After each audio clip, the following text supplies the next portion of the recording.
Cliff Richard brise enfin le silence sur Andy Gibb. Cliff Richard, de son vrai nom Harry Roger Webb, est né, le 14 octobre 1940 à Lucknow, Inde. Sa jeunesse a été marquée par les bouleversements de la Seconde Guerre mondiale, sa famille ayant déménagé Angleterre alors qu'il n'était qu'un enfant. Ayant grandi dans la Grande-Bretagne d'après-guerre, Richard a été exposé au son naissant du rock and roll et du rhythm and blues américain, qui allaient fortement influencer son style musical. Malgré les défis d'une enfance transition, il a fait preuve d'un talent et d'une passion remarquables pour la musique dès son plus jeune âge, prenant des cours de piano et de guitare et chantant lors de spectacles scolaires et de concours locaux. La carrière professionnelle de Cliff Richard a commencé à la fin des années 1950 lorsqu'il a cofondé le groupe The Shadows, initialement connu sous le nom de The Drifters. Cette collaboration allait devenir essentielle à son ascension vers la gloire. Le style instrumental distinctif de The Shadows associé au chant doux et charismatique de Richard, créant un son qui a captivé le cœur d'une génération. 1958, il sort son premier single, Move It, qui est largement considéré comme l'un des premiers véritables succès du rock'n'roll britannique. Cet enregistrement historique a non seulement fait de Richard une figure de proue de la scène musicale britannique, mais a également jeté les bases de la soi-disant invasion britannique qui allait dominer le paysage musical mondial dans les années 1960. Tout au long de sa carrière, Cliff Richard a atteint un niveau extraordinaire de succès commercial et de longévité, devenant l'un des artistes les plus vendus au Royaume-Uni et dans le monde. Plus de 6 décennies, il a sorti plus de 70 albums et 130 singles, dont beaucoup ont atteint le sommet des charts. Sa polyvalence tant qu'artiste, passant sans effort du rock à la pop, au gospel et même au théâtre musical, témoigne d'une rare adaptabilité et d'un dévouement à son art. Des succès tels que Living Doll, Bachelor Boy et We Don't Talk Anymore ont non seulement dominé les charts, mais sont également devenus des pierres de touche culturelle représentant l'évolution des goûts et des styles de plusieurs générations. Au-delà de ses réalisations musicales, Cliff Richard est célébré pour son professionnalisme remarquable, son humilité et son engagement indéfectible envers ses fans. Connu pour son image soignée et sa personnalité positive, il a toujours maintenu une présence publique qui contraste fortement avec le style de vie tumultueux de beaucoup de ses contemporains. Ce sens de l'intégrité combiné à son talent durable lui a valu l'admiration de plusieurs générations et a consolidé son statut d'icône culturelle. Les contributions de Richard ont également été officiellement reconnues et par de nombreux prix et distinctions, notamment un titre de chevalier 1995 pour services rendus à la musique et à la charité. Cette distinction reflète non seulement ses réalisations artistiques, mais également ses efforts philanthropiques et son engagement envers des causes caritatives au fil des ans, malgré le temps qui passe. Le temps qui passe, il continue de se produire direct, démontrant une endurance remarquable et une passion intacte pour la musique, ce qui sert d'inspiration à ses pairs et aux aspirants musiciens. Ses vôtres et réalisations ont été reconnues par de nombreux prix, distinctions et récompenses, notamment de multiples Bright Awards, Ivor Noel Awards et un OBBE pour services rendus à la musique. Remarquablement, Cliff Richard a maintenu son succès dans les charts à travers plusieurs décennies, un exploit que peu d'artistes ont accompli avec plus de 130 singles atteignant les charts britanniques, plus que tout autre artiste solo dans l'histoire britannique. Son influence sur l'industrie de la musique est incommensurable. Il a non seulement ouvert la voie aux futures générations de musiciens pop et rock britanniques, mais a également illustré le pouvoir durable du dévouement, de la discipline et de la passion pour son art. Novembre 2013, Cliff Richard a sorti l'album studio The Fabulous Rock and Roll Songbook, un projet qui lui tenait particulièrement à cœur car il rendait hommage à la musique rock and roll de ses débuts qui avait inspiré sa carrière. Le disque était essentiellement une collection d'hommages remplie de ses interprétations de chansons classiques d'artistes légendaires tels qu'Elvis Presley, Little Richard, Chuck Berry, Jerry Lee Lewis et Buddy Holly. Cliff avait souvent parlé de la façon dont ses figures pionnières avaient façonné son propre style musical, et l'album lui a permis de revisiter cette époque et d'apporter ses interprétations à une nouvelle génération d'auditeurs. La sortie est survenue à un moment où Richard célébrait déjà plus de 5 décennies dans l'industrie de la musique, et elle a été reçue à la fois comme un regard nostalgique sur le passé et une réaffirmation de sa place comme l'un des artistes les plus durables de Grande-Bretagne. Dès sa sortie, l'album est entré dans le classement des albums britanniques et a finalement culminé à la 7e place. Une réalisation impressionnante compte tenu de la nature concurrentielle du marché et du fait que Cliff était compétition avec des artistes beaucoup plus jeunes. La popularité de l'album a été davantage consolidée lorsqu'il a obtenu une certification or de la British Phonographic Industry BPI, signifiant des ventes de plus de 100 000 exemplaires au Royaume-Uni seulement. Pour Cliff, cette reconnaissance n'était pas seulement une question de vente. Elle représentait la pertinence et la loyauté continue des fans qui le suivaient depuis des décennies, ainsi que de nouveaux auditeurs découvrant son travail grâce au caractère intemporel des classiques du rock and roll. S'appuyant sur le succès de ce projet, Cliff Richard est revenu 3 ans plus tard avec un autre album dans la même veine intitulé Just Fabulous Rock and Roll, qui est sorti novembre 2016. Comme son prédécesseur, le disque célébrait l'âge d'or du rock and roll primitif, mais il était également remarquable pour inclure un duo spécial qui a généré une attention considérable, une collaboration virtuelle avec Elvis Presley sur le titre emblématique Blue Suede Shoes. Ce jumelage technologique symbolisait non seulement l'admiration de Cliff pour Elvis tout au long de sa vie, mais aussi le chemin parcouru par la production musicale depuis les années 1950. L'album présentait également de nouvelles interprétations de titres comme Roll Over Beethoven et Great Balls of Fire, aux côtés de nouveaux enregistrements qui démontraient la force vocale continue de Richard, même à l'approche de ses 75 ans. Sur le plan commercial, Just Fabulous Rock'n'Roll s'est avéré être un succès encore plus grand que son prédécesseur, faisant ses débuts à la 4e place du classement des albums britanniques.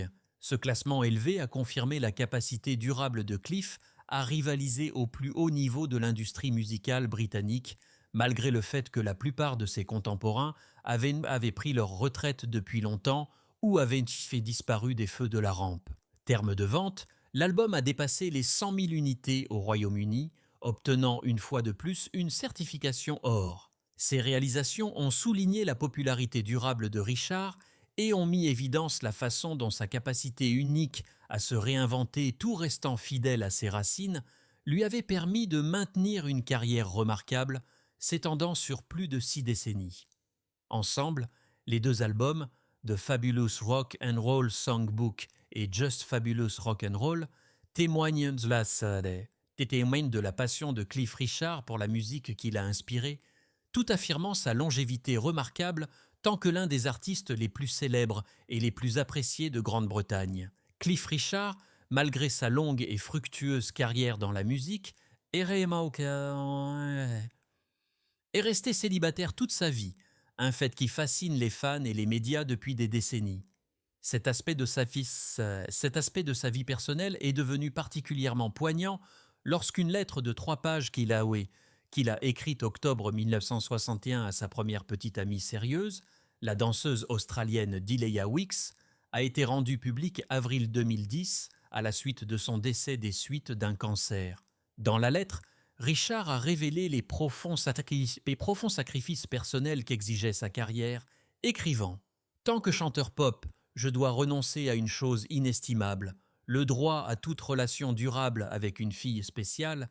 Je viens de prendre probablement l'une des plus grandes décisions que je vais jamais prendre, et j'espère que cela ne vous blessera pas trop. » À cette époque, Richard commençait tout juste à consolider sa position comme l'une des stars de la pop les plus emblématiques de Grande-Bretagne, et la lettre traduit le poids émotionnel de l'équilibre entre la gloire naissante et les engagements personnels. Sa relation avec Wicks avait duré 18 mois, une période importante pour un jeune homme emporté dans le tourbillon du show business, et ces mots reflètent à la fois le sérieux de leur lien et le chagrin d'y mettre fin. Dans la lettre, Richard a développé les responsabilités et les loyautés concurrentes qui ont influencé sa décision. Il a reconnu l'importance de la famille, notant qu'après la mort de son père, sa mère et ses sœurs dépendaient entièrement de lui. Il a également décrit sa propre identité comme étant inextricablement liée au show business, admettant « J'ai le show business dans le sang maintenant et je serais perdu sans lui ». Au-delà d'expliquer son choix, il a fait preuve d'un niveau extraordinaire de sensibilité et de souci du bonheur futur de Weeks, l'exhortant à trouver quelqu'un qui est libre de vous aimer comme vous méritez d'être aimé et qui est capable de vous épouser. Cela révèle un côté profondément consciencieux de Richard, un homme conscient des sacrifices qu'exigeait sa vocation, mais unwilling de diminuer le bonheur de quelqu'un qu'il chérissait. Après le décès de Delia Weeks 2010 à l'âge de 71 ans, son frère Graham Weeks a réfléchi à l'impact durable de la décision de Richard, déclarant qu'elle avait été dévastée par la rupture, tout soulignant le charme et la décence innée de Richard, le décrivant comme un homme très agréable. Ce regard rétrospectif souligne l'héritage doux amer des premiers choix romantiques de Richard et les profondes réverbérations émotionnelles qu'ils ont eues pendant des décennies. Après sa relation avec Weeks, Richard a continué à explorer l'amour et la compagnie, bien qu'aucune de ses relations ultérieures n'ait abouti au mariage.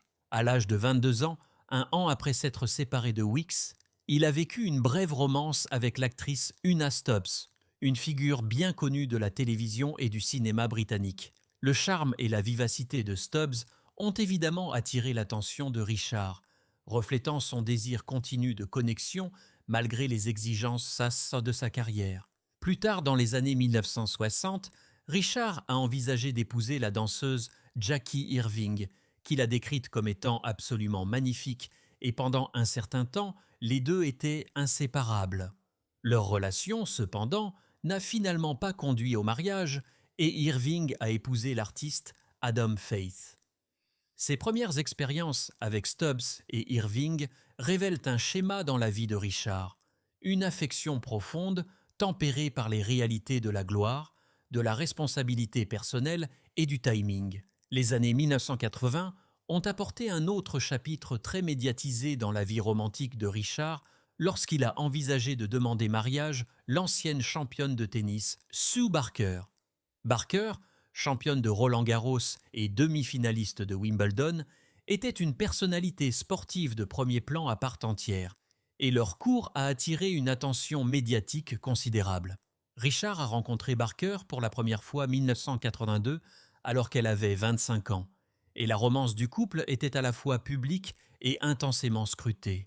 Son dévouement était évident lorsqu'il s'est rendu au Danemark pour la regarder concourir, un geste qui symbolisait à la fois l'affection personnelle et l'engagement public. Ils ont ensuite été photographiés ensemble à Wimbledon, se câlinant et se tenant la main, cimentant leur statut de couple de célébrité aux yeux de la presse britannique. Dans des interviews du début de 1983, Richard a ouvertement évoqué la possibilité d'un mariage avec Barker, déclarant « Je vois Sue, la seule fille que je veux voir pour le moment, et si le mariage se profile à l'horizon, je le savourerai. » Malgré cela, septembre 1983, il a tempéré les attentes, reconnaissant que le mariage n'était pas immédiatement vital, déclarant à la presse « Il n'est pas vital de se marier et il n'est pas vital d'être père, mais j'aimerais me poser et avoir une famille un jour. » Leur déclaration publique démontre la tension entre le désir d'épanouissement personnel de Richard et son approche mesurée et pragmatique des relations. Juillet 1984, Barker elle-même a exprimé sa profonde affection, disant « Je l'aime, il est génial et je suis sûr que nous nous aimons », ce qui illustre le lien émotionnel authentique entre eux, même s'il n'a finalement pas abouti au mariage. Pendant des décennies, l'histoire de la vie et de la carrière tragiquement courte d'Andy Gibbs a été racontée d'innombrables fois par les fans, la famille et les historiens de la musique. Andy, le plus jeune frère des légendaires Bee Gees, a connu la gloire à une vitesse presque fulgurante à la fin des années 1970, pour disparaître à l'âge de 30 ans. Son charme, son physique et son talent vocal indéniable ont fait de lui un idole. Mais coulisses, Il a lutté contre des démons personnels qui ont finalement éclipsé sa carrière.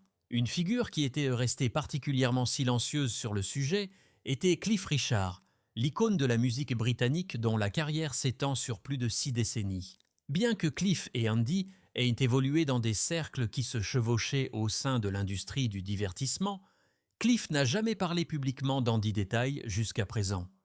Dans un rare moment de réflexion, Cliff a finalement brisé le silence, offrant des mots sincères donnés sur la vie d'Andy, sa musique et les luttes auxquelles il a été confronté. Cliff a commencé par aborder le talent d'Andy. Andy était l'un de ces rares interprètes qui semblaient avoir tout. Il avait le physique, la voix et le charisme qui attiraient les gens instantanément. Je me souviens avoir pensé qu'il ne se contentait pas de chanter des chansons, il les vivait, il vous faisait ressentir chaque note. Les mots de Cliff soulignent ce que des millions de fans savaient déjà. Qu'Andy n'était pas simplement une autre jeune star de la pop, mais un artiste qui rayonnait d'authenticité et de vulnérabilité à travers ses performances. Cliff a ensuite reconnu à quel point la célébrité soudaine d'Andy était à la fois une bénédiction et un fardeau. L'industrie peut être très cruelle, surtout envers quelqu'un d'aussi jeune. Andy n'était qu'un adolescent lorsque les projecteurs l'ont trouvé, et ils ne l'ont jamais lâché. Le succès est venu si vite qu'il n'a pas eu le temps de trouver ses marques. Un instant, il était ce jeune homme avec des rêves, et l'instant d'après, il vivait ses rêves à une vitesse qui submergerait n'importe qui. Cette réflexion est particulièrement poignante venant de Cliff, qui a lui-même connu les montagnes russes de la célébrité à un jeune âge. Son point de vue souligne à quel point l'ascension rapide d'Andy l'a laissé sans la stabilité ou les conseils nécessaires pour résister aux pressions de la célébrité. La conversation s'est ensuite tournée vers les luttes d'Andy, avec des problèmes personnels, particuliers ses luttes contre la dépendance. Cliff a parlé avec une profonde compassion. C'est déchirant quand un talent comme celui-là est obscurci par la douleur. Je pense qu'Andy portait plus de poids sur ses épaules qu'il ne l'a jamais laissé paraître. La célébrité, les attentes et ses propres batailles personnelles, c'était trop. Et quand on n'a pas le bon soutien, il est très facile de se perdre. Ces mots nous rappellent qu'Andy n'était pas seulement une figure de célébrité, mais un être humain aux prises avec des défis bien réels que la gloire n'a fait qu'amplifier.